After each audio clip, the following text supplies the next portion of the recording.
ఏపీకి పెట్టుబడుల సాధనే లక్ష్యంగా మంత్రి లోకేష్ అమెరికా, కెనడా దేశాల్లో పర్యటించనున్నారు. ఇవాల్టి నుంచి 5 రోజుల పాటు ఆయన పర్యటన సాగనుంది. 6వ తేదీన డల్లాస్లో నిర్వహించే తెలుగు డయాస్పోరా సమావేశంలో లోకేష్ పాల్గొంటారు.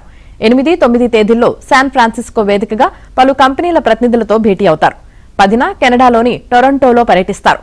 కూటమి ప్రభుత్వం అధికారంలోకి వచ్చాక మంత్రి లోకేష్ అమెరికాలో పర్యటించడం ఇది రెండోసారి. పెట్టుబడుల సాధన కోసం గత 18 నెలల్లో ఆయన అమెరికా, స్విట్జర్లాండ్, సింగపూర్, ఆస్ట్రేలియా దేశాల్లో పర్యటించారు.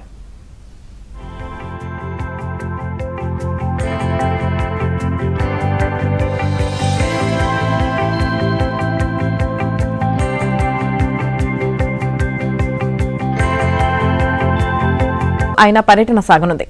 6వ తేదీన డల్లాస్లో నిర్వహించే తెలుగు డయాస్పోరా సమావేశంలో లోకేష్ పాల్గొంటారు. 8, 9 తేదీల్లో శాన్ ఫ్రాన్సిస్కో వేదికగా పలు కంపెనీల ప్రతినిధులతో భేటీ అవుతారు. 10న కెనడాలోని టొరంటోలో పర్యటిస్తారు.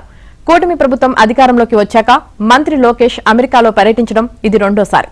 పెట్టుబడుల సాధన కోసం గత 18 నెలల్లో ఆయన అమెరికా, స్విట్జర్లాండ్, సింగపూర్, ఆస్ట్రేలియా దేశాల్లో పర్యటించారు.